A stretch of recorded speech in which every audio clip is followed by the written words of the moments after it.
everyone to our session on how we're going to add 30 million solar homes. So this is a really exciting initiative that we're a part of, along with our colleagues across some other organizations. So we'll get going, and you'll be able to hear from them in just a little bit of time. So today we have joining us Anya Schoolman, our executive director here at Solar United Neighbors. We also have John Farrell, our co-director of the Institute for Local Self-Reliance and director of Energy and Democracy Initiative. And then Subin DeVar, who is co-founder and director of the Initiative for Energy Justice. And they will all take a moment to introduce themselves when they come on and start talking. Just a couple of logistics. We welcome questions. We want to hear from you. So we encourage you to use the chat function, and you can see that spot at the bottom of your screen over there on the left, and that's really where we'll be monitoring. If you do happen to end up in the Q&A, that's all right. We'll still answer your question, but we encourage you to use the chat feature. And if you want everyone to see your question and comment, be sure to select everyone in the chat function. Otherwise, you're just sending it to the panelists, which is not the end of the world. But if you want everybody to see your question or comment, definitely select that everyone button. You will receive an email after the webinar with a recording, as well as the links to anything that we talk about this evening. So definitely, if you want to take notes, go for it, but we will send you the recording afterwards. If you have any technical difficulties, use the chat feature, or you can send me a quick email at awolf@solarunitedneighbors.org, and we will help you out if you can't access Zoom. Otherwise, use the chat feature and we'll help you out. And just a couple of reminders. So just some meeting norms that we like to embody here at Sun. So we would just want to make sure that everyone's respectful of each other and each other's opinions and what we have going on in the chat box, and be courteous to one another, be mindful of each other's feelings. And then also, please don't be shy. Like I said, we do want to hear from you. So definitely use that chat feature and answer questions, and we will do our very best to answer as many questions as possible during the Q&A. And with that, I will stop sharing my screen and hand it off to you, Anya. Thank you so much, Annie. And I'm so excited to be here. And I love the chat is already running. I want to join in there. I'm going to try to just pay attention to some opening remarks real quick. I think, I'm sort of the warm-up act. You're going to get the meat and the substance from Subin and John for a minute, but I'm really here to sort of posit the answer to the question, why solar? Like, why are we starting with rooftop and community solar? Why do we think that's important? There's so many important issues right now. And what we believe is that rooftop solar can be the driving force of a completely transformed energy system, a system that's based on energy democracy rather than us buying from big power plants far away from big monopoly utilities. So instead of we buying from them, we pay through our nose, we have no control. We see a different energy system. It's an energy system where everybody gets to participate, everybody gets to make energy, everybody gets to save energy. You have power and control. The jobs are in your community. The jobs aren't off in some other state. They're not in some power line that's ripping through your community. The jobs are local because the energy is generated local, either on the landfill down the road with community solar, on the roof of your apartment building, on the barn, down next to your cows, or above your cows even. So we really see solar as the centerpiece of a completely redesigned, transformed, more resilient energy system. And we sort of start with the question, if I can make it cheaper than I can buy it, why can't I do it right now? And in some ways, this whole inquiry has come from that question, like, what are the barriers? If it's cheaper, which it is, it's cheaper to make it yourself than it is to buy it. Why don't we all have it? And there's a lot of barriers in terms of ownership and financing and access and utility rules that are keeping us from getting this energy system where we have local competition, local companies, local jobs, local generation, and local control of the energy system. And so that's sort of the essence of what we're putting on the table. Is there's a package of policies that we think we can put together that can get us there. And we think when we say us, it means all of us. It means rural, it means urban, it means people who are struggling to pay their bills, it means people who have big businesses. It means all of us together can create an energy system that works better for everyone, that's cheaper for everyone, that's safer, that doesn't, when the temperature drops down, the power doesn't shut off, and that's affordable and fair. And so I think I'm actually gonna not talk a long time. I see so much going on in the chat. I want to leave a lot of time for discussion. So I'm going to pass it on to, I think John is going to lay out the core policy framework that's in the 30 million roof, or it's not roof, it's 30 million homes proposal. And I guess the last thing I want to say is that this isn't crazy. Like, we can actually do this, but we have to believe in it and we have to all work together to fight for it. And we've I think 270 organizations have already signed on. Every time we check the list, it's more. This morning was 263. There's an incredible breadth to the number of organizations. We have 23 national, large, nationwide advocacy organizations that work on energy, the economy, the environment, climate. We have 19 equity, energy, and democracy organizations that are really focused on that piece of the larger puzzle. We have 136 regional, state, local advocacy organizations, 89 businesses, and 16 faith organizations. And I think those numbers are just going to go up. And then the other thing is that what we opened today was actually a petition for every individual to sign up. So we're really looking for both. We know that we need a groundswell of support to really get this to the next level. It's been amazing, the reaction so far. It's all over Twitter, it's all over Facebook, it's all these groups. But we do need all of you who are attending this webinar today to sign the petition and let people know. Let your church know, let the business down the street know, let your solar company know, let people know, and help us spread the word. So to get into the meat, I'm going to pass it over to John. Thanks. Thank you, Anya. So for folks who don't know me, I'm John Farrell. I'm a co-director of the Institute for Local Self-Reliance. We're a national nonprofit that works to push back on corporate concentration and to build up local power across the economy. And so our Energy Democracy Initiative, which I direct, is really focused on the distributed and the decentralized approaches to our energy economy. I just want to say, first of all, speaking of decentralized, I saw someone in the chat talking about getting the snow off their solar panels. I've got myself a roof rake with a nice plastic end on it, nice and safe on the glass of the solar panel. And I'm out there uncovering my solar panels to capture as much of the sun as I can get. So I've talked with a couple of installers to validate that that's actually a safe way to do it. So it feels very Minnesotan to be out there in the front of my house, scraping snow off the roof first and then the sidewalk underneath.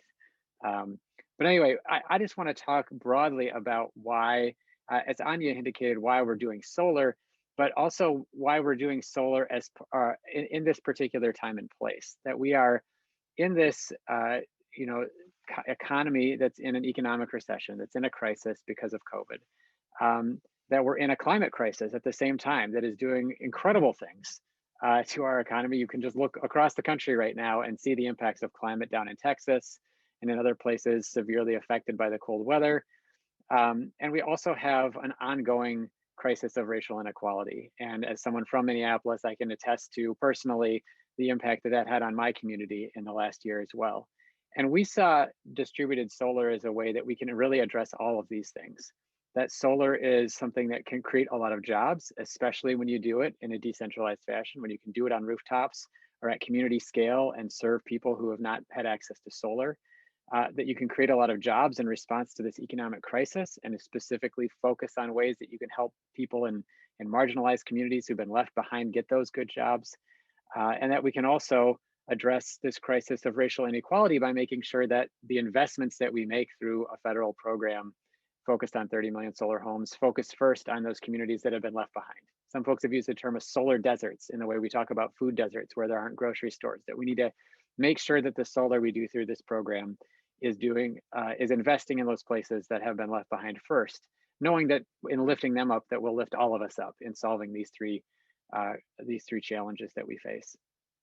And as Anya already mentioned, it really is a policy about putting the power of change into communities, to not be reliant on the utility companies that often got us into these crises, whether it's by cutting people off when they can't pay their energy bills or investing in big dirty power plants, that rather than relying on them to dig us out of either an economic or a climate crisis or a crisis of racial inequality that they may have had a role in, that we can use the strength of our communities to solve those problems. So I can talk a little bit about some of the policy the policies that are involved in this. I'll give a broad overview. Annie Wolf from Solar United Neighbors has already added in a link in the chat, although it's very active, so it's probably moving quickly, but we'll continue to post that to a PDF document that has all of the specific policy recommendations. We may not be able to answer them down to a very granular level, but invite you to review that document, and please feel free to provide us feedback, because we take very seriously the idea that we are being inclusive and approaching this in the right way. But just to give you a few ideas. So like many folks that you would expect are working on solar policy, we care about the incentives that the federal government provides for solar, like the investment tax credit. And we think that it should be extended at the 30% level that it was at for up to 5 years. But most importantly, that it be allowed to be taken as a cash grant, recognizing that in the same way after the last economic crisis, it was challenging for community-based and for projects serving marginalized communities and low-income folks to access the federal incentives, that we're in that same situation. And then that if we offer it as a cash grant, we have a way to much more broadly apply the opportunities of solar across the country. We are looking at significantly increasing low-income energy assistance, making sure that those folks who have had trouble paying their bills and who are obviously even more stressed during the times of COVID will have a way to pay their bill, but also that we can strengthen those programs by giving them a way to provide solar as a solution to long-term energy needs. And so we have a terrific person working with us, Jason Edens, who's spent the last 20 years looking at ways to solve this problem of energy affordability and using solar to solve that problem, who's put together some great recommendations around addressing energy affordability and energy burdens with solar. We're talking a lot about expanding the market for community solar. So we're, in terms of changing the market, making sure that states are required, that utilities are required to allow for community solar development to happen, that there can be third parties, nonprofits, community institutions, churches, community schools, libraries that could host solar arrays, and that folks in the neighborhood could subscribe to those solar arrays. Trying to address the fact that we know that, even among folks who can afford to have solar, many folks don't have access to a sunny rooftop, but that many more people might need to subscribe to a share of a community solar array rather than pay up front for the cost of solar on the roof. And we're also aware of the fact that we need to do more than just make the market happen, that we need to have grants and loans and loan guarantees and other federal policies that make it sure that these projects can actually be developed, that folks in these communities that have been so long denied the opportunity to go solar will have the technical assistance they need and the backing they need to plan out how to do a project, to help figure out the legal structure they need, and to make sure they can actually get the solar in their community that they're looking for. There's a number of other things. I'll just touch on a couple more that I think are interesting. Another one of them that we've borrowed from existing policy is a proposal for clean energy victory bonds, much like war bonds that were used during World War II, a chance for folks to invest broadly in a distributed solar future by putting their money into the federal government, getting a rate of return on their money, and that those dollars being used to support the community solar and the rooftop solar that we think is part of the solution. And then the last thing is that we're also aware that there are just ways to make the solar economy more efficient, whether that's helping to support the development of virtual solar permitting, which the National Renewable Energy Labs has already been doing, but making sure that technical assistance is available to get cities to adopt it and make the process of installing solar even faster and more efficient, or thinking about a solar marketplace where there are already several private parties that help people shop around for solar, whether it's Solar United Neighbors and their cooperative model or Energy Sage, and trying to figure out a way that we can bring that model of competitive bidding to every state to make sure that everybody gets the best deal when they have an opportunity to go solar. So I think I'll leave it there. Like I said, there's lots more detail in our policies. We're looking forward to taking your questions as well, but I'll turn it over to Subin to talk a little bit more broadly about the energy justice component of this 30 million solar homes program. Thanks, John. I love how active the chat is. So we're going to save a good amount of time to dive into the questions and comments that came in. So just introduce myself again. My name is Subin DeVar. I'm with the Initiative for Energy Justice, or IEJ for short. IEJ provides law and policy resources to advocates and policymakers to advance state-level transitions to equitable renewable energy. And the reason we formed the Initiative for Energy Justice was particularly because there's so much potential in the transition to renewable energy, but there's increasingly a gap in ensuring that this transition and the policies that surround it really center equity and justice in the process. I'm calling in from Washington, D.C., but I have to note, I grew up in Houston, so that's on my mind and I think really relevant to our conversation today. And I appreciate, John, that you highlight the intersection with the weather and climate and those concerns with what we're talking about today. And I think it provides a good frame for us to just step back and think and ask what equity is about. To me, equity is in the context of the renewable energy transition. It's a reality check. It's asking ourselves what's real for people. And so you can't help but think when there's a moment like what's happening right now around the country with over 31 people dead across the country in weather-related events, how much the energy system has burdens that fall disproportionately on different people. In particular, a story that just was so sad to hear is that two of those deaths include a mother and child in Houston who died from trying to heat their home by running their car in the garage and the heater in their car, and died of carbon monoxide poisoning. So to me, it's just this example of the beginning of what we'll see with the disruptive weather events and unpredictable weather events that we'll have because of climate change, but how that's not going to affect everyone equally. So I think that's an important place to start from and think of, because at the same time as there are different families that come from different backgrounds, and our socioeconomic and racial backgrounds impact the burdens we feel from the current energy system. There's this whole possibility, as Anya and John set up, of the benefits that could come from building out solar, but are they truly reaching everyone? So I wanted to just talk about 3 ways that the 30 million solar homes is addressing the questions of the equitable distribution of benefits and burdens in the transition to renewable energy. Just to kind of give you a sense of some of this stuff, this isn't, a thorough rundown, but just kind of gives you a feel. So I wanted to talk about weatherization, access, and economic relief. And I want to think about that more broadly.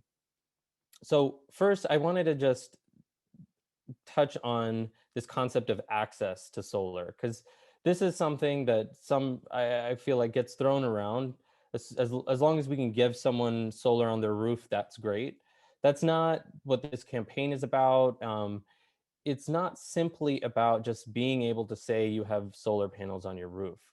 Access really means that you have access to the holistic benefits that could come from solar. But even trying to get that first step really does require overcoming a lot of burdens, a lot of barriers that homes and households face in actually getting solar on the roof, and then the benefits that can come from that. So this policy document has thought about not just what stops any average home, but what stops those most marginalized and historically disenfranchised, low-income families, Black, Indigenous, Latinx, and communities of color from accessing solar, and really thinks about being more expansive in the meaning of access.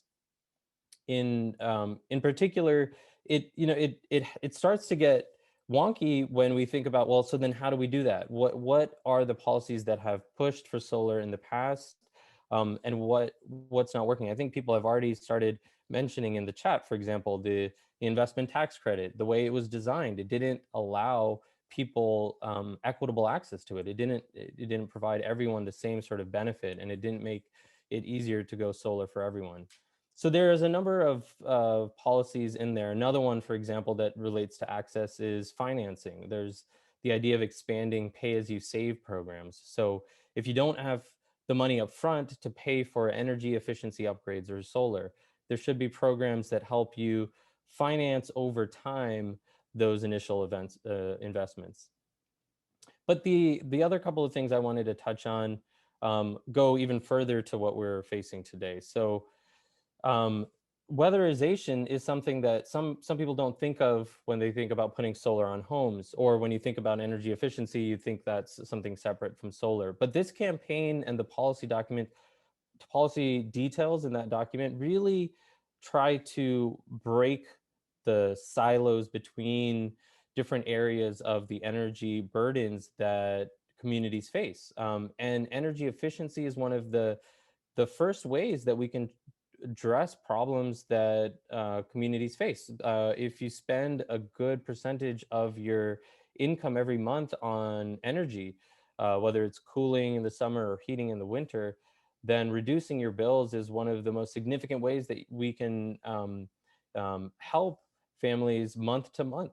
And so in this moment, when we're thinking about millions of people without power, weatherization has even more implications, not just in saving money because you reduce your energy bills, but if the weatherization of a home, also can make our homes easier to cool, easier to heat, and retain that, then that's really important. So there's a few, I won't go into all of them, but a few examples of how the policy goes into weatherization by increasing funding for federal programs for weatherization, by expanding who's eligible for those programs, and by integrating programs for weatherization with deployment of rooftop solar, so that we could try to get homes set up both with energy efficiency and solar at the same time.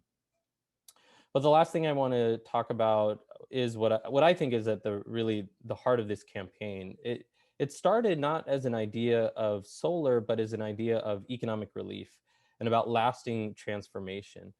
And so it kind of relates to what I had started with, that equity is not just about equal access to solar, but about the health, jobs, and wealth that's possible through solar. So what we've tried to do is think innovatively and in an intersectional manner about that relief. How can we tie these programs to places where there are higher levels of pollution, so that we can expand solar and drive down sources of pollution in those areas? How can we ensure that it's not just about anyone building solar, but creating good jobs? And so really detailing policies that talk about what would be required to ensure there's really workforce training. And lastly, solar has the potential to be a wealth building opportunity. So this shouldn't just be about a temporary band-aid, but real economic transformation, about being able to have ownership and control over solar, and helping that drive lasting change. Those are some of the things that I wanted to highlight, and I'm looking forward to the questions and discussions that folks have. I appreciate y'all joining us. Subin, that was great. And John, thank you so much for the overview. We have so many questions. I'm going to pull some, but people should continue now that you've heard sort of the overview. And I know our team's been also providing links. And Glenn, maybe you should, well, you can come on if you want. There's a couple of people that have asked why 30 million. I sort of thought we'd start really broad, why that's a huge number.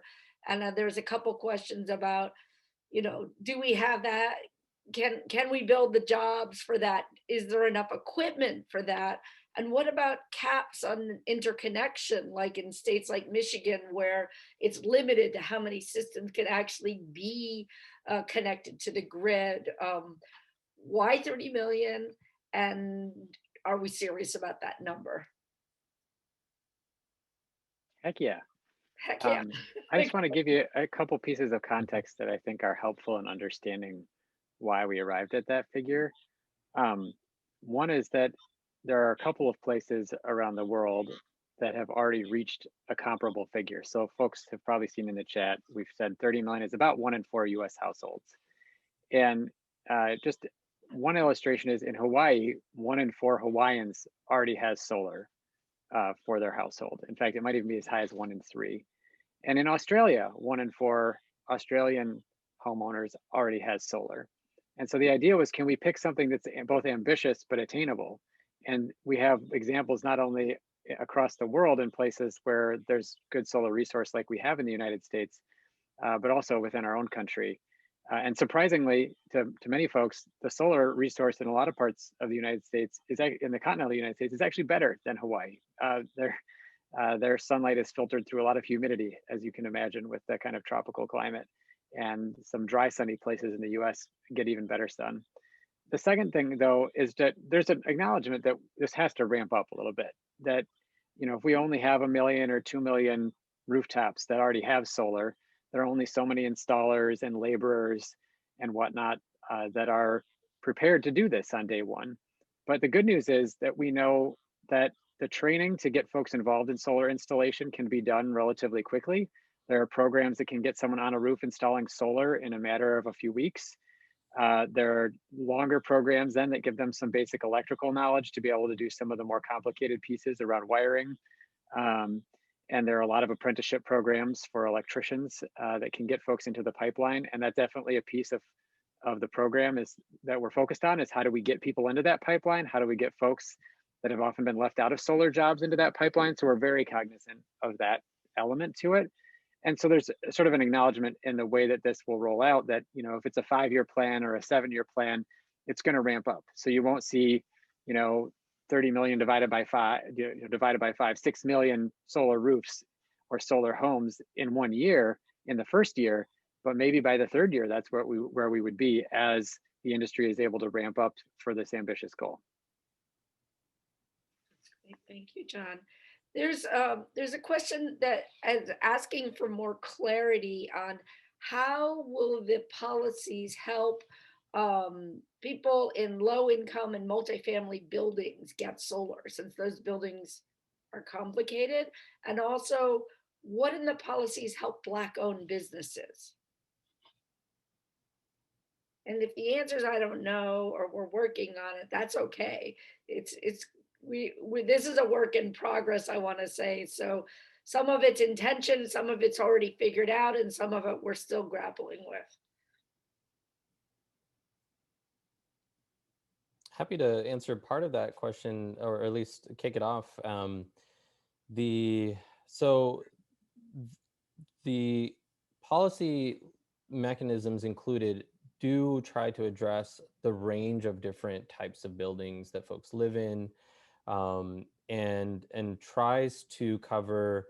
One thing I don't know that we've actually talked about is when we say 30 million homes, we recognize that there's different types of homes, and some can host solar on their own building, and some cannot. And so what the policies actually include are both rooftop solar ideas and community solar ideas. And so that's a way for trying to address the scope of all the types of buildings, all the types of households, folks who may be homeowners or renters. And then as far as specific businesses, I don't think we've outlined specific provisions for Black-owned businesses, but there's a number of provisions about ensuring ownership of solar, and ensuring that we prioritize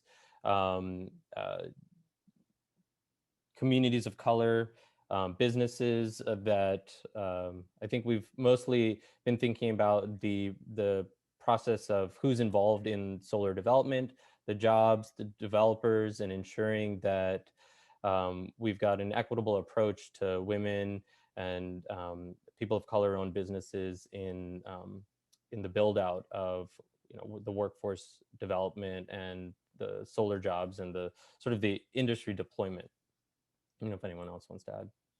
Yeah, I would just add too, if you look at the policy document, which I certainly don't expect anybody to read through in its fullness, but just highlight that on page 2, we have some definitions that we use throughout the policy, and the term marginalized communities, which we use broadly, both as a way to target policy, as well as to prioritize how dollars are spent, talks about race and income and solar deserts sort of broadly as 3 important categories, as well as like environmental justice. So, somebody who is exposed to a lot of high pollution burdens. So there's a very deliberate attempt across the entire program to ensure that we are prioritizing those communities in the ways that the dollars are spent. And so that might reach, a low-income resident of public housing in a rural community. It might reach someone who lives in what the folks in the industry call naturally occurring affordable housing in an urban area, in a disproportionately minority community. There are a lot of different ways that can work. And then you can also see throughout the program, the policy ideas that, we are working through existing energy assistance programs that already specifically target low-income folks, which we know, unfortunately, can be disproportionately people of color. And so we have a lot of different elements of and way sort of angles of attack on there. And as well, there's sort of different financial mechanisms. There's loan guarantees for projects. There are loans, there are grants, there are tax incentives that we want converted to cash grants, sort of recognizing that there are a lot of different barriers and we need to come at them from a lot of different directions. But there's a very high priority, and I guess I just want to emphasize around that question of Black-owned businesses.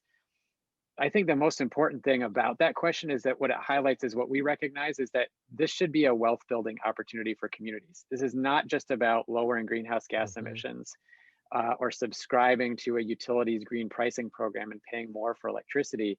It's about bringing tangible financial and wealth building opportunities into communities that have been left behind.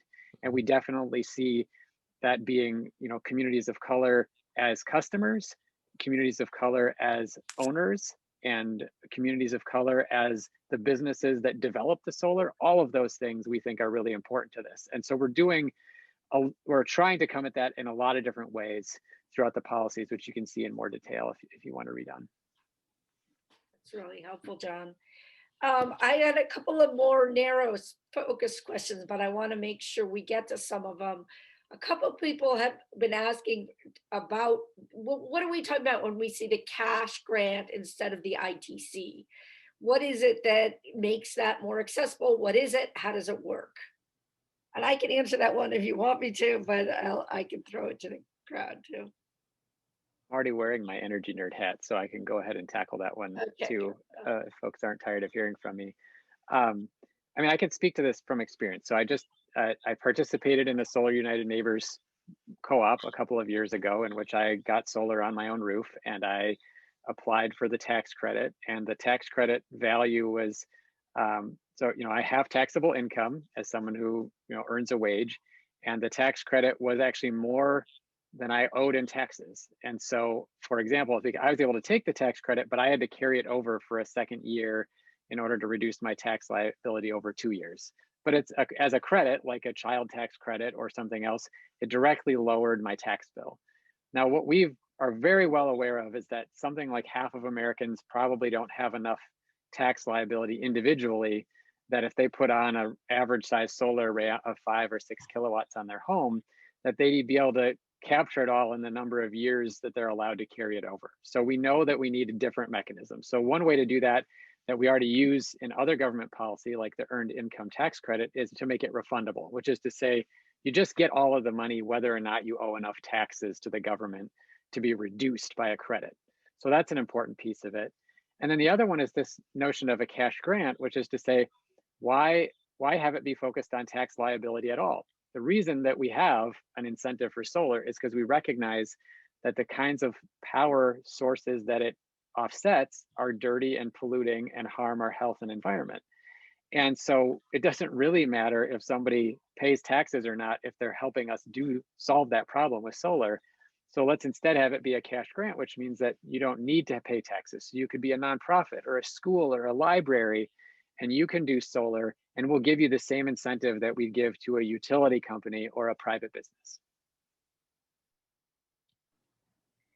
So another question down in the tangible category is, are we envisioning changes in the REAP program? And for those of you who don't know the REAP program, that's the Rural Energy Assistance Program that provides a 25% grant to rural businesses and farmers.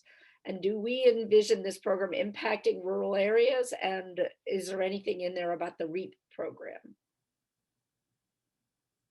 I can refer people to the top of page 7 of the policy document if you'd like to read more about how we have both a broad increase in funding for the REAP program, but also a carve out for tribal nations as well, to make sure that those funds are available not only to rural communities more broadly and with increased funding, but also that we can reach tribal nations, which are often in rural areas as well. I think there's a lot of interest in sort of the financing, like how financing is such a challenge. There's a lot of in the chat about PAYS financing and also PACE financing. There's lots of acronyms. Is there a specific approach to financing that we're proposing with this initiative, or is it all of the above, or how do we go about sorting through? There's a lot of innovative ideas for financing solar and energy efficiency retrofits that have had a hard time taking off, and how do we address that here? The short answer to the is there one approach or all of the above is it's we definitely don't think there's a silver bullet, and the premise of our of this campaign is actually where we're at in this in the development of solar is that to reach everyone we have to think inclusively. So there's a number of different provisions around financing, so it's the ones that you named, Anya, and others. So I think that's the short answer, and I think that's important because there are different types of barriers and there's different types of projects that we're talking about. So is it energy efficiency versus solar, and is it rooftop solar versus community solar? So there may be different financing mechanisms necessary for the different projects. I would just add, because I'm a policy nerd and can do that, that just for example, one of the things that we've recognized and heard a lot about for community solar projects is that financing is needed on the front end for project development, like getting through the process of organizing, identifying a site, et cetera. So there's specific programs that target that piece of it, not necessarily the broader, how do we pay for the solar panels to be installed and buy the solar panels, but how do we do that pre-development work before we're in the utility interconnection queue, before we have to, put down the money to buy the solar panels. So that's one approach to it. Another one is recognizing that a lot of people out there are eligible for low income energy assistance. And that one of the things that we need to do is take advantage of, we already have this pipeline and these federal programs that are administered by the states to reach these populations that are chronically underfunded by like a order of 5 or 6 times. And that if we can significantly increase funding for those programs, we can help make sure that people who already qualify for subsidized financing or subsidized weatherization and solar can get access to it. And there's some other specific elements from some of the folks that we've worked with that are really expert in this, that we've looked at kind of removing known barriers, such as around like structural issues with the home or other things that would sometimes disqualify people from getting help, that we're hoping to help overcome.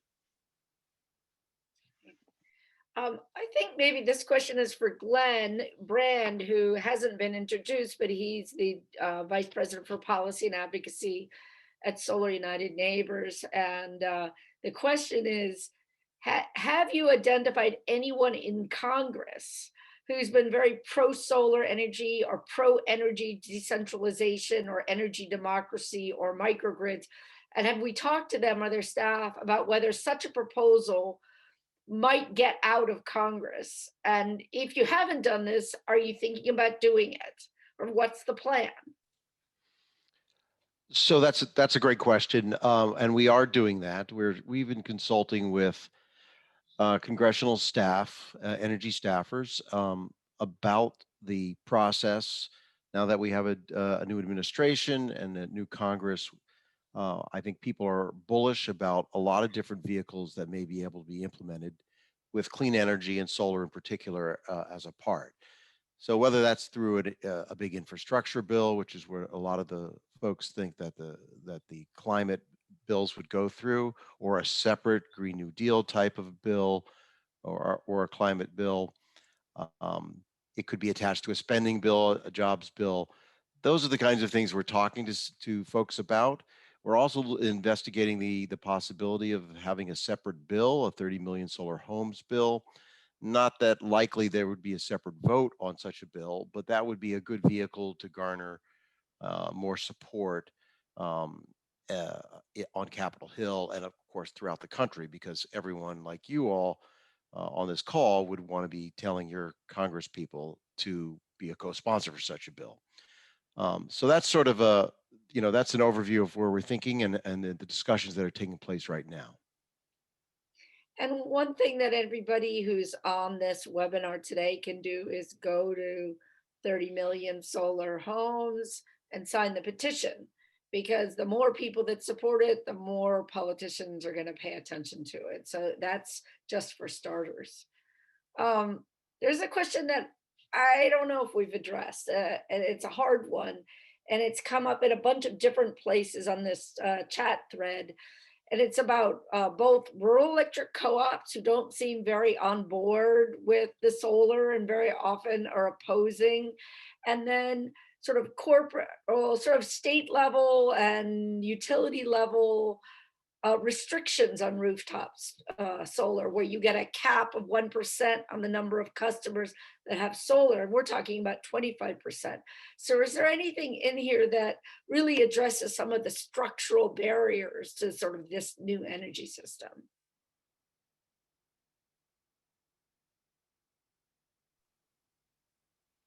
I can take a stab at this.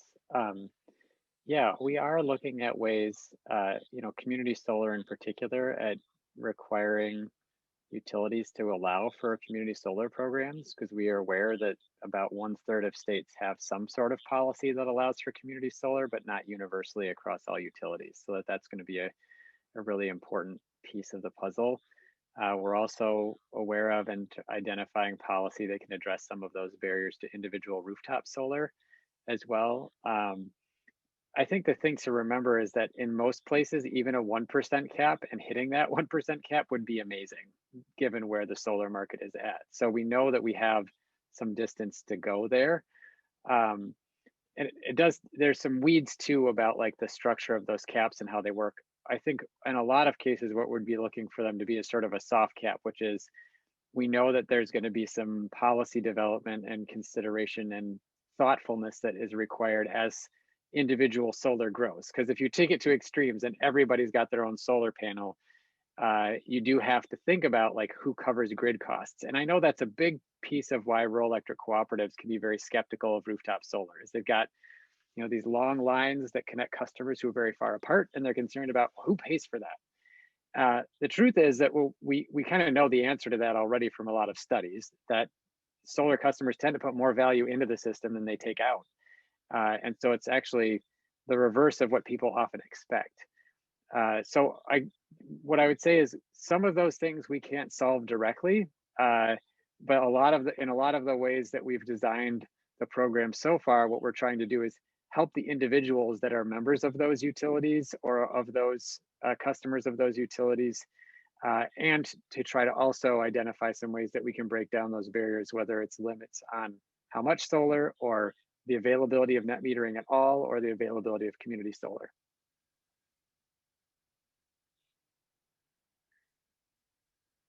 There was a follow-up question to Glenn, which I think I'll try to answer. The person said, Glenn, count the votes for us right now. How many GOP reps and senators would vote for negotiated and reconciled bill on solar?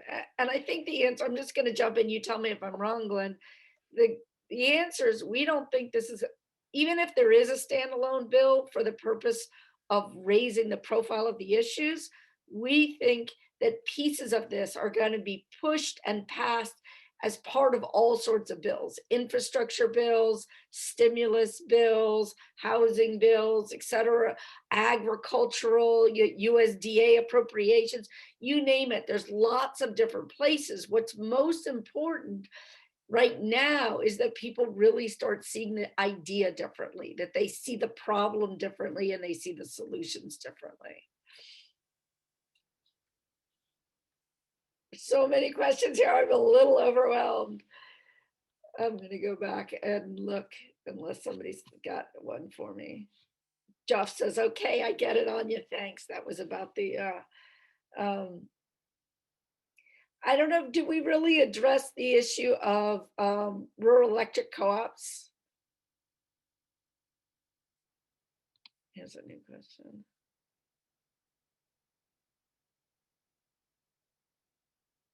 John's looking a little.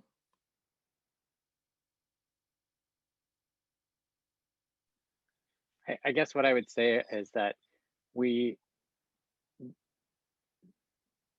what's the best way to say it? I'll just say it simply. We're not solving all of the problems for solar with this. I would love to think that we could. We are trying to be as comprehensive as we can to address so many of the different barriers that folks experience individually and collectively going solar. We're trying to be very thoughtful about some of those very important threshold barriers. For a lot of folks, it's just, can you even afford to go solar? Or is there a way physically that you could be part of a solar project? So the access to community solar, the financing or the tax incentive or the cash grant are such threshold questions. But we are also looking at those other policies. I mean, the other thing too, and I'll just say this, is as my perspective as someone from the Institute for Local Self-Reliance, is that we really do respect and admire the way that cooperatives have, generally speaking, at least the structure for democratic ownership and control. And we do want to see that wielded in a way that is beneficial for co-op members. We wrote a report on this 7 years ago that unfortunately a lot of rural electric cooperatives are not as democratic as their structure would indicate in terms of representing members' interests here. So we see the disconnect, but I think there's and maybe I'll just say this for us, there's a reluctance to like try to drop a heavy hammer on an institution that we see as an appropriate and a positive structural way to do energy, which is to say that it's owned by the members of the co-op. And there are lots of co-ops, maybe that aren't specifically rural electric ones, that we have talked a lot about in our work, like the Shiloh Temple project in Minneapolis that's done by Cooperative Energy Futures, which is cooperatively owned community solar that we're also supporting too, and trying to identify ways to support that kind of cooperative ownership. So it's a tough tightrope to walk, I guess, and I don't know if we can answer all of the questions or solve all of the problems there, but I definitely appreciate folks highlighting it as one of the challenges. Thanks, John. Thanks for that. It's always a tricky issue. Subin brought up the issue of what's been going on in Texas in his opening remarks. And we have a lot of deep solar wonks from the chat. People are talking about their batteries and they're talking about microgrids and they're talking about all sorts of technical things about solar. But I guess what I would ask is maybe the whole panel is to pull back and say, like, imagine a world where this happened, where 1 in 4 houses or homes had access to solar, where many of them had storage, where we had addressed equity and housing and energy burden, and we get a cold snap like what happened in Texas that's threatened where there is way more need for energy than there is supply, which is what happened. And the gas lines froze up and we couldn't get the peaker plants going. What does the world look like if we're successful?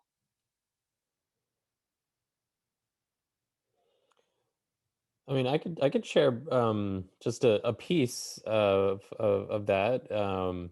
And I think it's a great question, and there's um, there's probably so much that different people would envision for like what touches their lives, right?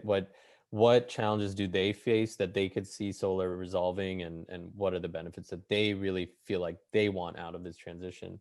The thing that comes to mind to me is like my sister has been without power for most of the last 2 days, and she's got 2 kids. So, I mean, the thing that and it's Houston. They live in Houston, and folks in Houston over the last decade, of course, the last many decades have faced hurricanes and storms, but increasingly so. So every time there's a storm that comes in, folks get more and more itchy around, should I own a diesel powered generator? And then they go out and buy them. And so to me, what does it look like the next time that there's this big cold snap is that you have, it doesn't solve every problem. Not every, if you have solar and storage for some homes, it's not everyone would have that and be able to keep their power on. But if you had what we're talking about, 1 in 4 homes having access to solar, either through rooftop solar or community solar, then you'd likely know someone at least, or there are people nearby, and we would have. If folks work through models like Solar United Neighbors, where you work together in making this happen, then you're building these connections, and who has solar.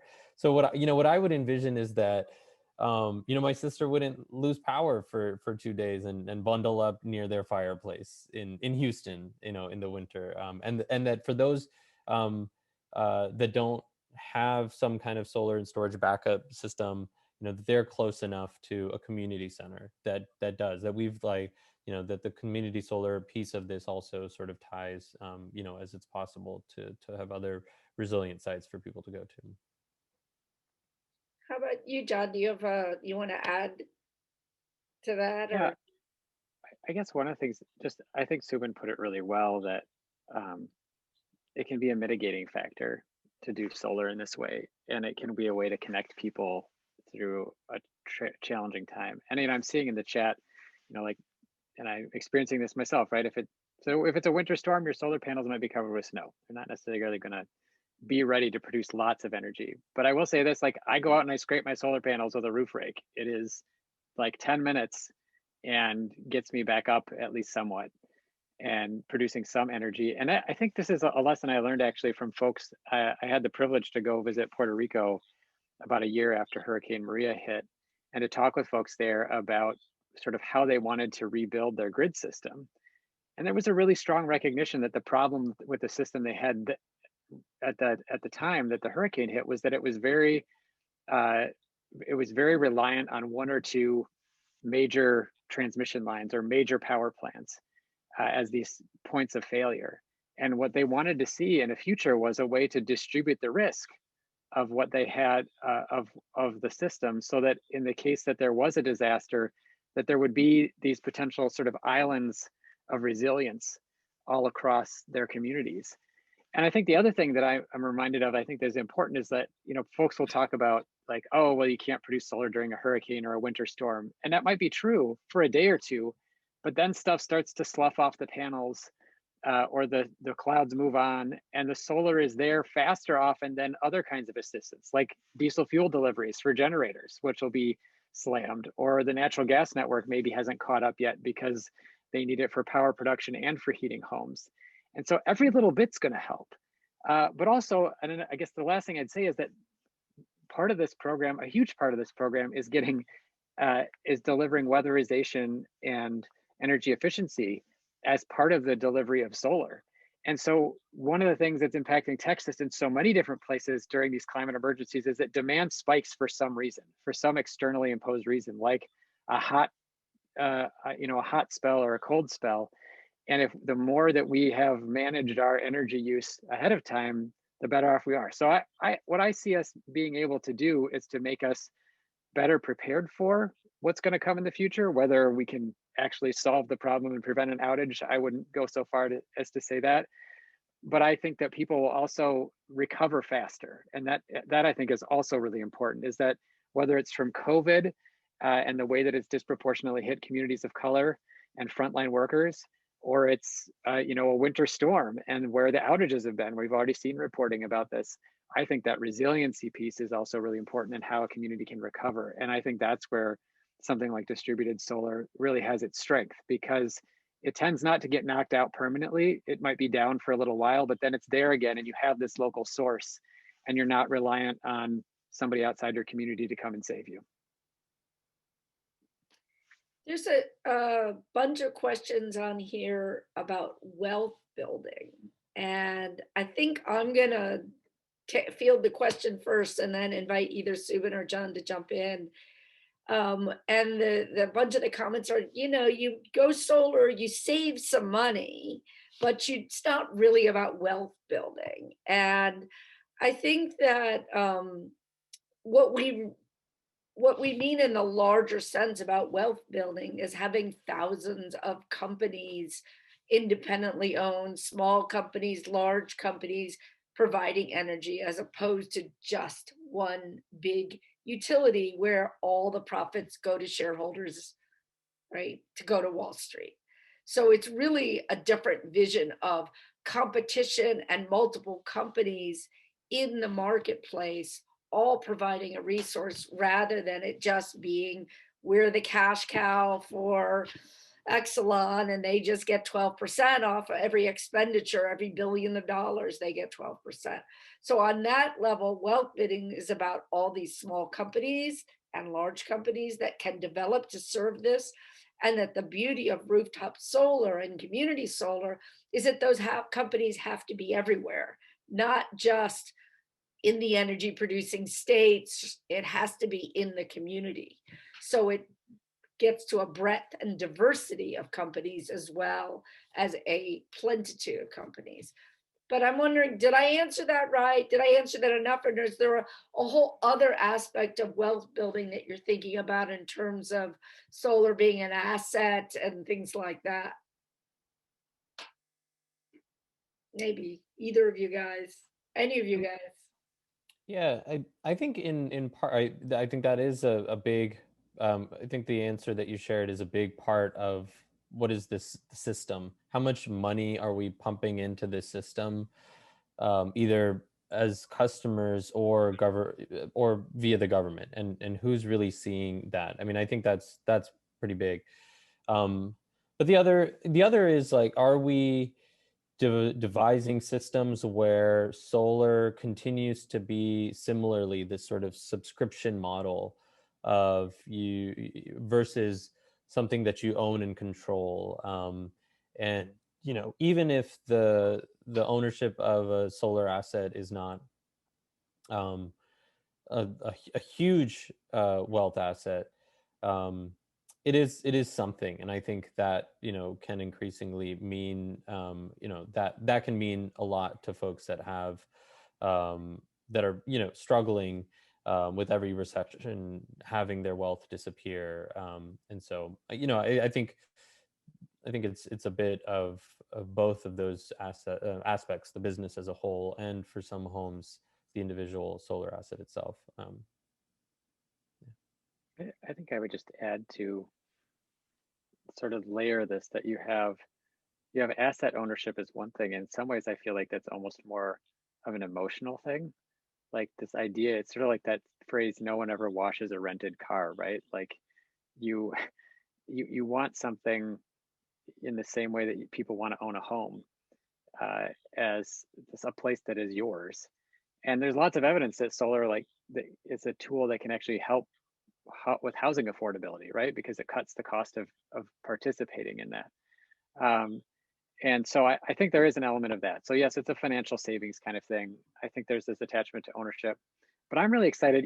One of the things that we talk a lot about in the community, there's this big discussion right now federally about $15 an hour minimum wage, right? Can we lift up folks who get paid very little? And I think that's where the jobs thing to me is so important, is that when I think about wealth building, I think about getting people employment that allows them to make not just a solar panel that cuts their energy bill, which is, even if it's a big part of their expenses every month, it might be 10 or 20%, but like get them a good job. And then all of a sudden energy is not a big cost concern for them. And they can have pride in participation in the solar economy in that way. And then maybe they can buy their own solar panels too. And so that's a very deliberate and important piece of this as well in terms of wealth building. It's the, as Anya said, um, it's the institutions, the firms, the companies that we hope will install the solar. As Subin was saying, it's the opportunity for individuals to be financially better off, and it's the opportunity to have a job that pays you well enough to, be middle class and to enjoy all of the different things that entails. Yeah. Another thing that just makes me think about is it's the ownership, and is often about decision making as well too. And so what you pointed out, in some ways policy can define job creation and workforce requirements to a certain aspect, but particularly for community solar projects, if a community can collectively own that project and has the choice to decide, well, who do we go with to install this? Who maintains it? That is also, I think, another form of ensuring that the community, through its own governance, and can have access to the decision making of where those other steps of wealth from the larger system, where do they go? Who gets those benefits? And I think that's an extended part of this community wealth. That was really helpful. I appreciate both of your answers. It's something we put a lot of thought into, is the wealth part of it. There's a couple questions about the beneficiaries of this. And I think we went in the beginning, put a lot of effort into explaining how we would target some of these benefits. But there's a person that wrote, isn't this only good for like sunny states, for the South? And what about either very politically conservative states or very northerly, cloudy states? Is this really a 50-state plan for all of America, or is this something different?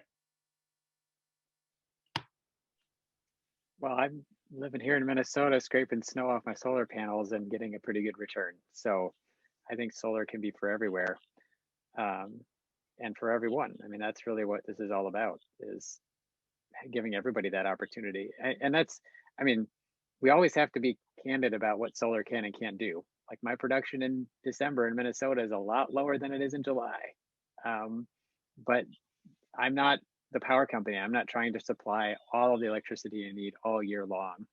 It's a community effort. And I think that's reflected in the way that we're doing this initiative, is that we're bringing a lot of people along, but we're not going to be all the power production in the country. Like, 1 in 4 households is not going to produce all of the electricity that Americans need. And that's okay. The idea is just that we are broadening significantly the amount of participation in the electricity system, even with leaving plenty out there for those big utility companies to still do good stuff in renewable energy themselves. And just one comment on this, the second piece of that question, in terms of the political orientation of different states. That's part of the hope here, is that federal policy can ensure that even while there will be more challenges in some states, depending on how far along that state pushes in their own renewable transition, what can the federal government do to speed along those benefits through the programs that they manage? And so that's why there are very specific agencies and programs listed out here to ensure that that folks in all the states and territories can see some of these benefits if we fund and expand those programs and add these provisions as we lay out. I want to take a moment. It's not exactly a pause in the chats, but there's just an amazing collection of people that are participating. It looks like there's 189 people, and I recognize so many people from all over the country that are there. Laura Arnold calling in from Indiana, and there's people in climate activists, and there's energy activists, and there's solar company. There's people from Sunrun. There's just such a breadth of people.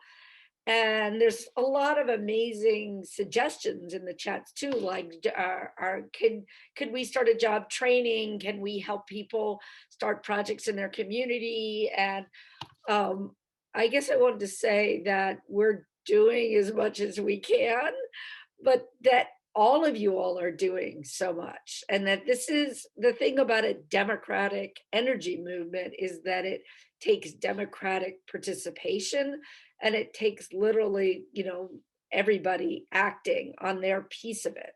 And so I did really want to acknowledge all the amazing work that those of you in the audience are doing, and then maybe an opportunity for each of you to talk about you know, what else people can do. How can they help? How can they participate?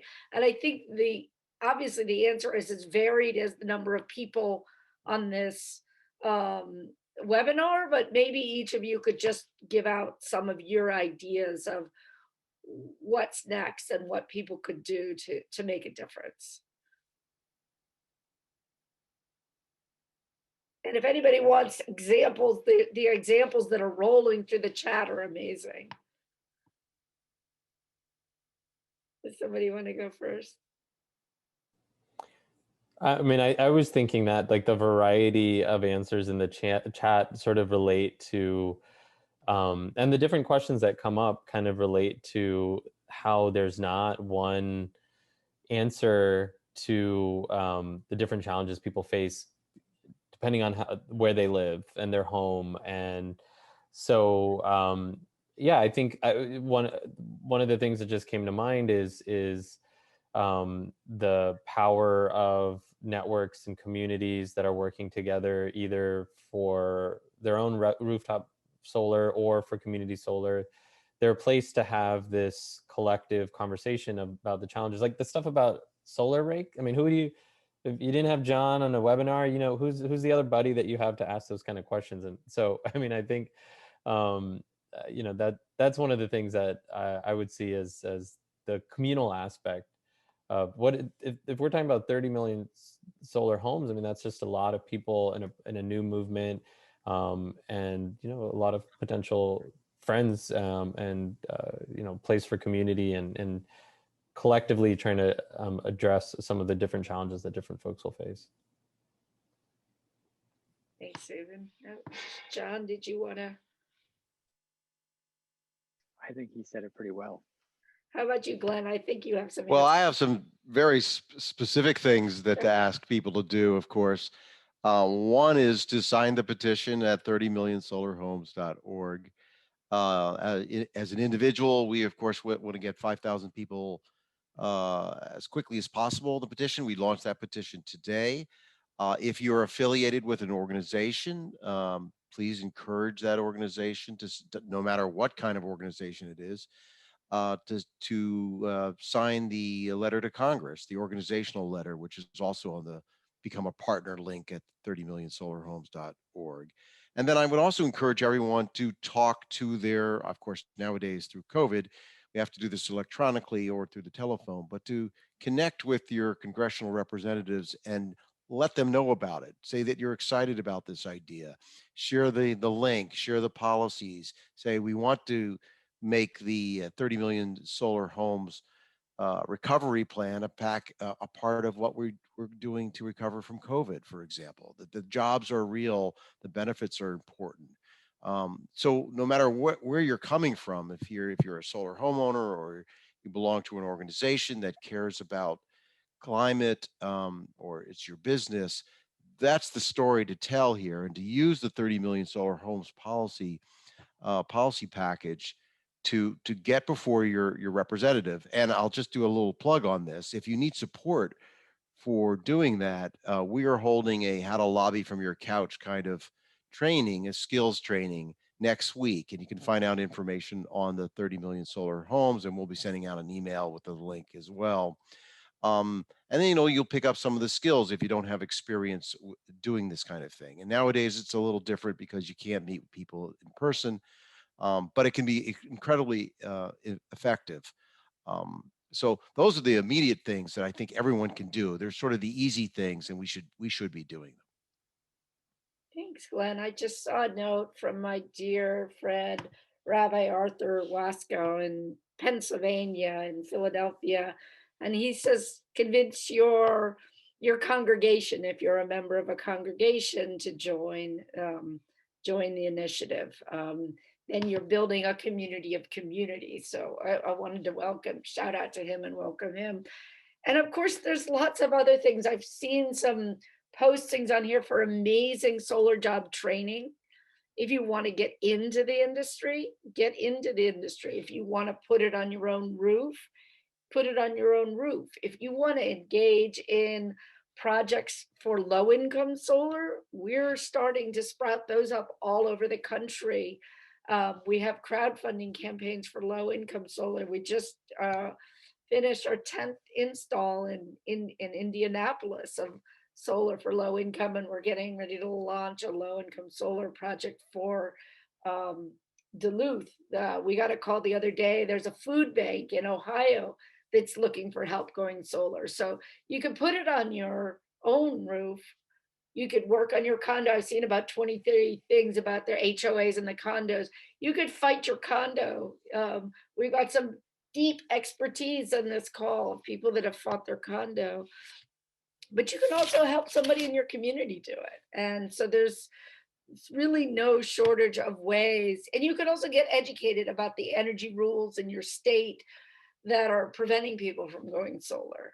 So there's sort of no shortage of ways to get involved.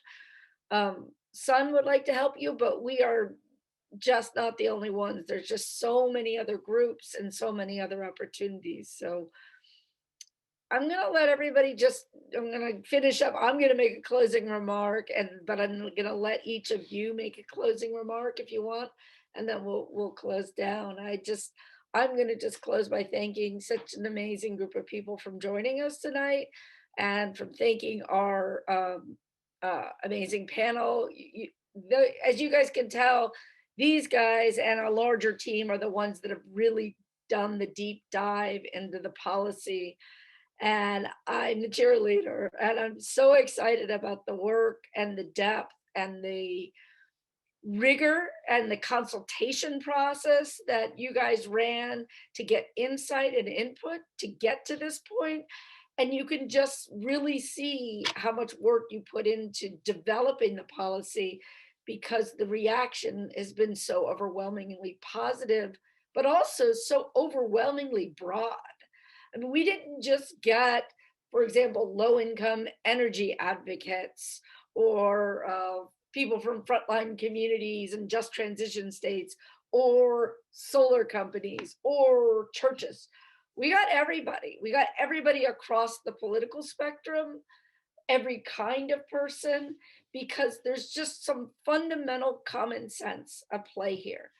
We can make it ourselves cheaper than we can buy it. If we control it, we can have it benefit and be in the way that people want in their communities. People are trying to take back control and build economic development in their communities. We know we have to spend a lot of money on stimulus and infrastructure in the coming year. So why not do it this way, in a way that helps so many people and, of course, addresses climate change at the same time? So I want to thank Subin and John for your leadership on this initiative, and then I'll let you guys each give a closing statement. And then I think we will be sending out links and copies of the webinar and notes, and you can email us and we can keep the conversation going. Subin, do you want to go, and then we'll let John close?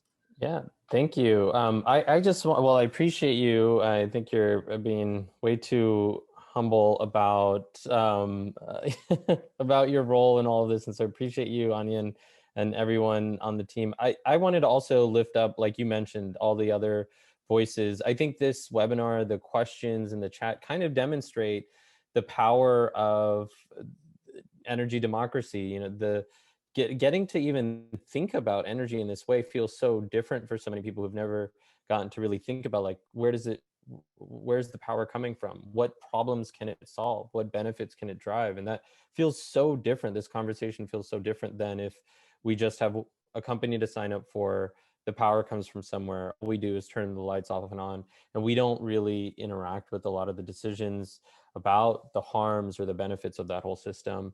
And I'm definitely just one person with one perspective, and the the need to have a process that brings in a lot of different voices is so core to this type of effort and movement. So I just want to thank a great number of organizations and individuals that weighed in throughout this process, and really lifted up their own truths and experience, their solutions. And we've continued to obviously see a number of those ideas and solutions and questions and challenges here. So I just really want to emphasize that it really takes a lot of folks with different perspectives and insight to really tackle a challenging issue and provide really broad and empowering policy. So I'll hand it off to you, John.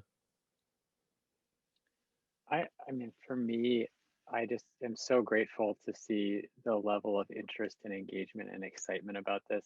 In some ways, like this entire idea came out of a sense of like frustration and futility as we were getting shut down from COVID, and wondering like, is there something that what I do professionally, is there an answer that it can provide to this? As watching my kids get stuck home from school, watching my community be torn apart by the murder of a Black man. And it's really empowering to realize for how many people this like rings a bell as well, that there is really something we can do that's substantive here and meaningful, and that addresses so many of these different challenges that we face. And I'm very cognizant that and humbled by the attention to it, because I know it won't solve all of the problems, but it just feels great to have something to commit ourselves to address all of these issues, to feel like we have an outlet for all of that kind of pent up energy to address this in a positive way. So I'm just super grateful to be working with Anya and Subin and everyone else, and for all of you who have participated tonight and were engaged. We look forward to continuing to work with you. Thank you so much. I think we are going to, unless Annie has any closing remarks, I think we are done. I love watching all the comments. And now we're going from technological to philosophic, and I think it's a great way to end the night. So I really appreciate everybody being here with us this evening. Want to share our action screen of what to do next. So definitely sign the petition at 30millionsolarhomes.org. And like Glenn said, our goal is to have 5,000 signatures by the end of this week. We are going to share with you our social media toolkit as well, so you can share far and wide and get everyone you know to sign on to this policy. And then we have a couple of upcoming trainings, which if you're interested in really digging in and advocating for this policy and other policies in your state in support of solar and renewable energy, we've got a lobbying from your couch training and a how to write a letter to the editor training coming up. So we'll include all of this information in our follow-up. But thank you all for joining us today.